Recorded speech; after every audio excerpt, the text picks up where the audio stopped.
talking about, decisions or people kind of countering your, responses or your decisions as a leader, right? I want to ask this question. Is there a time where you made a decision as a leader and you thought of it that, oh, this is a mistake probably, but it turned out to be a positive feedback?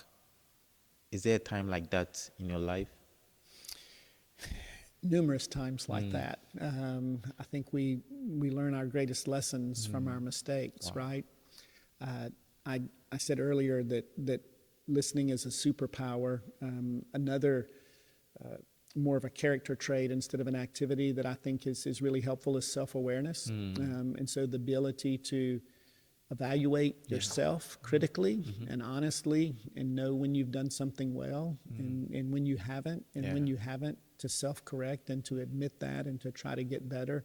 I think self-awareness is a powerful character trait for someone who wants to improve as a leader. So I can't name the number of times, but I'll give you one example. Awesome. It was a national event that happened in this country, and there were people on campus who wanted me to offer a statement about that event. And I did, being supportive of the people who were hurting in that moment. And I received some negative feedback from it, and that didn't bother me. But later, when there was an event that was directly related, it was similar, not as tragic, but directly related to something that happened on our campus, I didn't want to bring more attention to it, so I didn't say anything about it publicly. I got both of those decisions wrong. The first time, it was something that while I as a person may have strong feelings about, I as a president shouldn't have spoken on behalf of the university, because when I offer a public statement, it's not Rhett Brown offering an opinion, it's the president of Wingate University. And so I made a mistake by speaking on something that was public and national and not directly related to the campus. And when I didn't speak out on something that directly impacted students and faculty and staff who are in my care, again, I did it well-intentioned to not bring more, to any more energy or heat to the moment. But what they needed was my support, a vocal, demonstrated evidence of support. And so, in reflecting on those two events, they were related, and I made the wrong decision both times. And so learning from that, trying not to make those mistakes. Oftentimes people will say, well, we did this before, so should we do it again? And I'm like, not if we did the wrong thing, right? We're supposed to learn from these moments. So true. And so I don't feel obligated to repeat my mistakes. Hopefully I will learn from them. How do you deal with negative feedback or negative criticisms from people? What a great question. The longer I've been in this job, I've become better at that. None of us welcome, enjoy negative feedback. But as somebody who had tough parents in a community who expected a lot, as somebody who's had some military experience, as somebody who's been a part of an athletic team, I like coaching. I like feedback. I like people who are trying to help me get better. And so that's what I process now. When I receive criticism, I try to evaluate it. Is it criticism for just displeasure or dislike or disagreement? Or is there constructive coaching here? Is there something I need to learn? And I try to separate those two, because there's some negativity that I can't do anything about, and I need to let that go and not let it affect me personally. And I've gotten better at that. But you don't want to become so inured to the idea of criticism that your skin becomes so thick that you ignore all criticism, because there's valid criticism. And what I think is important for a leader to continue to grow is to evaluate it, to be self-aware enough. What do I need to take on board here? What can help me grow? What can help me get better? What can I reconsider? And what's just noise? What's just disagreement? And it's important to try to take criticism and determine, is this helpful or noise. And I think that's important for us all to think about. That's beautiful. I like how you put it. The ones that, doesn't carry enough weight as a constructive one, you call them noise. And as a leader, you're going to get a lot of noises. So, you have to sometimes block your ears to the negative ones, but the ones that will edify you and make you better, I think you have to pay attention to it.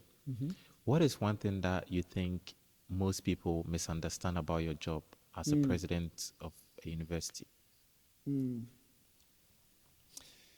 I have been told often by business leaders that I'm the chief executive of a university, like they are the chief executive of their company. Different, yeah. And I don't think I am. A, because I think most businesses are focused on a much smaller objective. I think what colleges and universities do are quite complex. Most businesses, oftentimes with founders, people who founded a company, they're the owner. I'm the 10th president. This university has been around for more than 125 years. Yeah. I'm simply the caretaker of a brief moment in time. This isn't my organization. I happen to be leading it, and I often say that I'm less like a chief executive officer and more like the mayor of a small town. I was elected by people. I now have responsibilities to people who disagree with me. I believe that the governor of North Carolina is the governor for all its citizens, not just those who voted for him to be governor. Yeah. And so I'm at a university where there are students, faculty, staff, alumni, parents, people in the community who are going to have varied opinions. And I'm the president of Wingate University for all of them. For everybody who cares about Wingate University, I'm their president. And so I think that there is a complexity of scope that's very different from what a chief executive officer of a company does. And I think that's a misconception about people when they think, I think that's a misconception of people when they think about my job. Yeah, yeah. When you talked about the fact that you are just in here for a short tenure and then you hand it over to someone else, it's a very humble opinion, honestly. When you think about that, what comes into mind? Great deal of responsibility. Recognizing that my window in relation to the life of the university is quite short.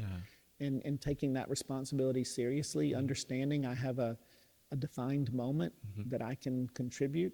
And I really only have one goal, and that's to leave the place better than I found it. I mean, I think that should be the objective of every president who takes this role, that 100%. to leave it a little better than what they inherited. And if we can each build on each other's success, then another 125 years down the road, the university is in a much stronger position. Wow. In the beginning, you heard me give an introduction about BRINK moments, right? In your leadership journey, is there a particular moment that you classify as a BRINK moment or a rock bottom moment where you were hit so hard by the circumstances going on, and even in your leadership, or be it personal or anything like that? And how did you grow from that encounter?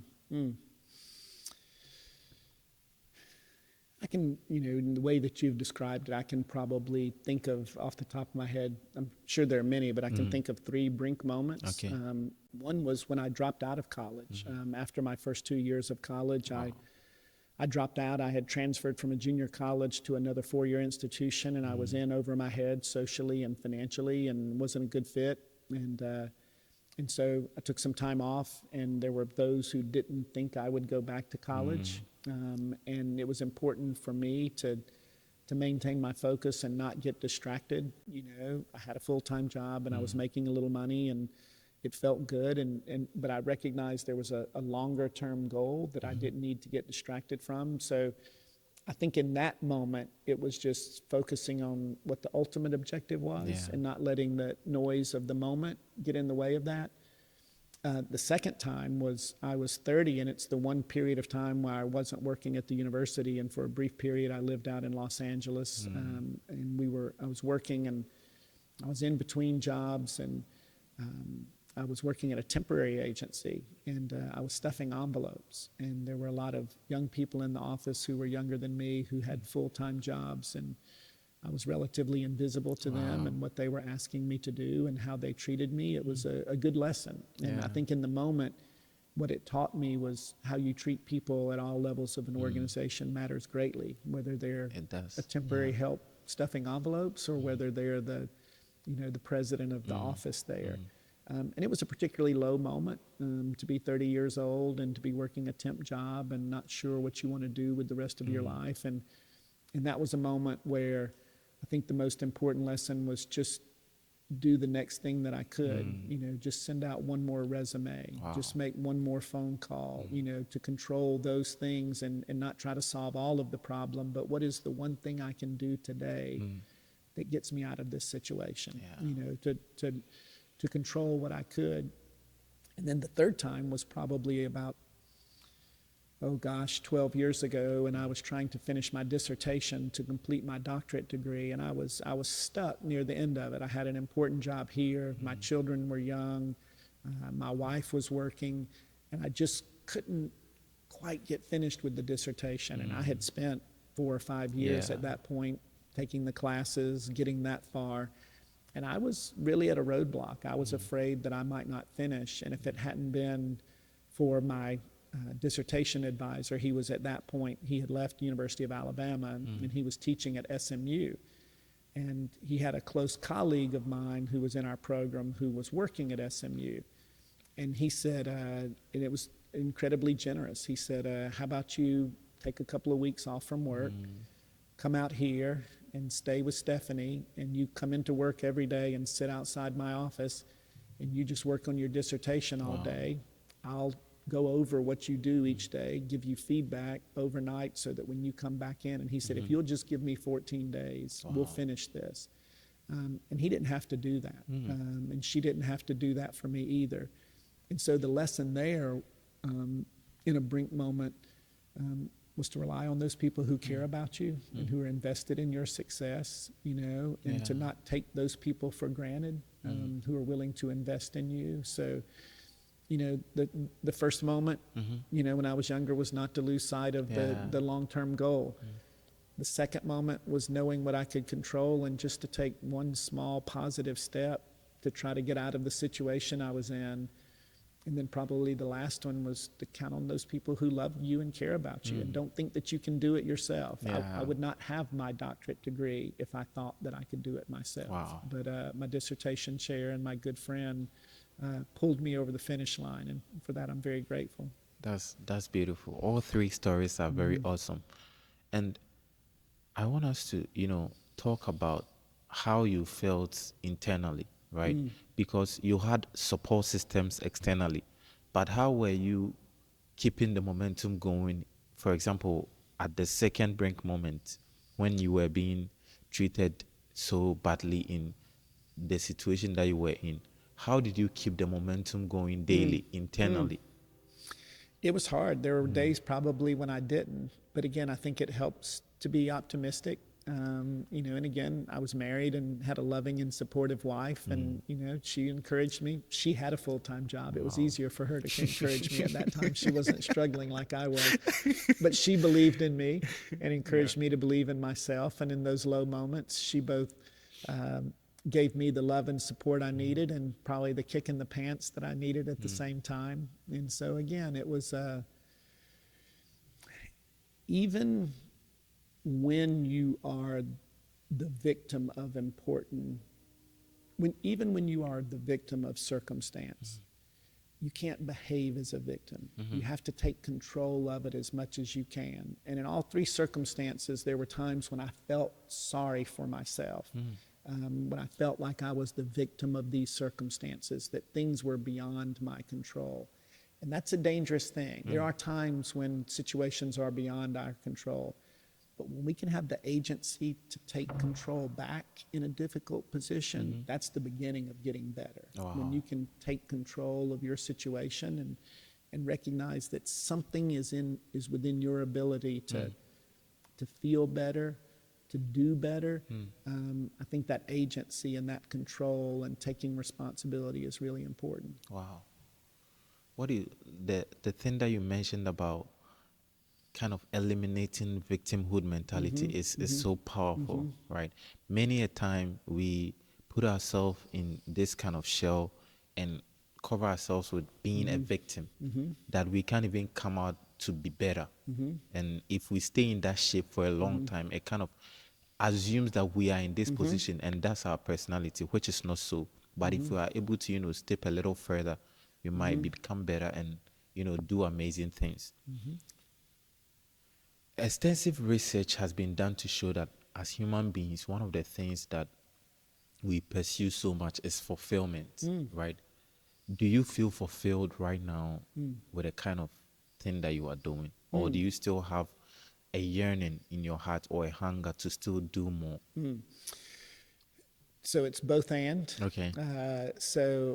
My work is very fulfilling. Again, I believe in the mission of this place. I believe in our students. I believe in the work that they do. I believe in our faculty and staff and how they invest themselves in our students. And I see the lives that are changed and the difference we make. That's all very fulfilling. Can we do that better? Can we do more of that? Absolutely. Yeah. And so for me, it's a both and. That yes, in my work and in my personal life, I have 2 healthy grown children and a loving wife and a good family and a supportive faith community and good friends. And so, yes, I feel very fulfilled, but that doesn't diminish the ambition I have for this university and the good that we can do here. Wow, that's beautiful.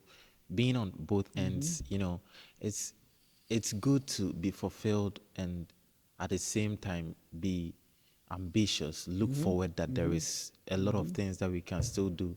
Even though we've done great things, we can do better, right? And that's like a healthy mentality that I think we can all assume in our lives. When it comes to success, right? Many times we only lean on the side of financial success. Which aspect of your life, apart from financial success, do you feel most successful at? We've been using the words lately about this university being consequential. And I think that's how I judge my personal success. Do I matter?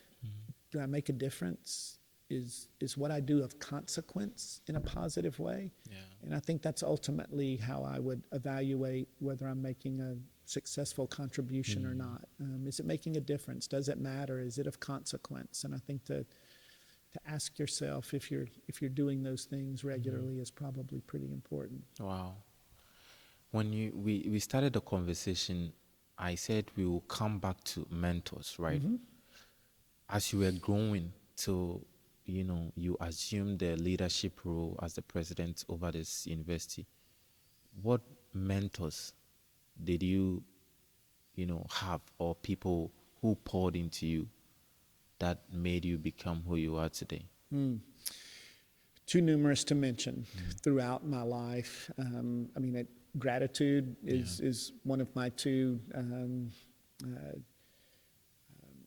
most fundamental priorities, and again, to have the humility to understand that I wouldn't be here without so many others leads to gratitude. And so I'm so grateful to so very many people, and they aren't always mentors. Sometimes they're colleagues, sometimes they're associates, sometimes they're friends, who all give of themselves a bit. Yeah.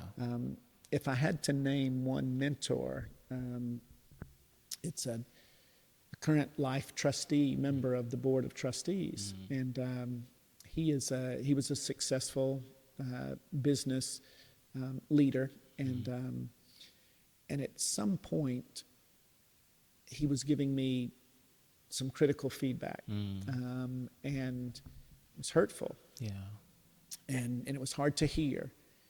And at some point I realized that he was willing to say things to me that I needed to hear, but that he knew would hurt. But because he cared so much about my success, that he was willing to step into that awkward moment with me. That's an incredible kind of love. Yeah. You know, that's an incredible kind of support. It's almost like the support of a parent, you know, that I don't need you to like everything I'm doing for you, but I need you to trust me in this moment that what I'm doing for you is in your best interest. And I really appreciate his mentorship, because he has been clear and consistent and critical in his care of me. And to have somebody who is invested in your success enough to say hard things to you from the right place is just an incredible gift. And I really, really appreciate it. Yeah. That's beautiful. And how do you meet a lot of young people with regards to what you do now? How do you hope to translate this kind of mentorship, be it directly or indirectly, to other young people? Directly, I hope they can learn from, you know, we said earlier, you know, just all the mistakes I've made. Yeah. You know, now that I'm 60, hopefully there are some life lessons and some shortcuts that I can help impart to young people that I work closely with, you know, whether that's in a One Dog 101 or through other interactions. And then the other part of it that I hope that is less direct is just hopefully the example that I'm trying to set, you know, and how I go about my work and how I live my life. And, you know, and I hope that there's a positive message in there as well. So do the best that I can. I want us to conclude, but I have this beautiful quote here from the 5th president of Wingate University, Craven Callenberry, C.C. Burris. He said, "Write your names, my friends, by service in the hearts of men, and they shall live after the pyramids have bowed their heads beneath the sands of the desert." C.C. Burris. The reason for this quote is just to ask you, how do you want to be remembered by the people who know you best?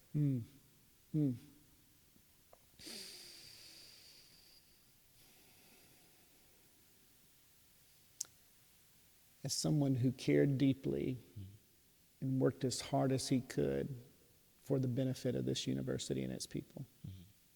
Beautiful.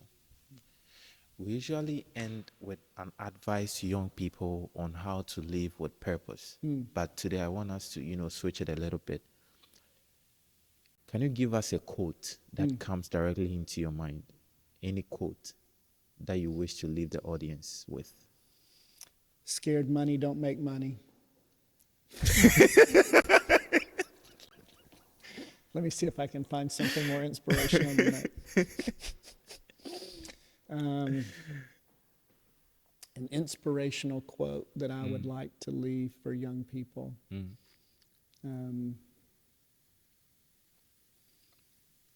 That's a good question. Maybe we should just leave it at scared money don't make money. All right. Yeah. What do you mean by that?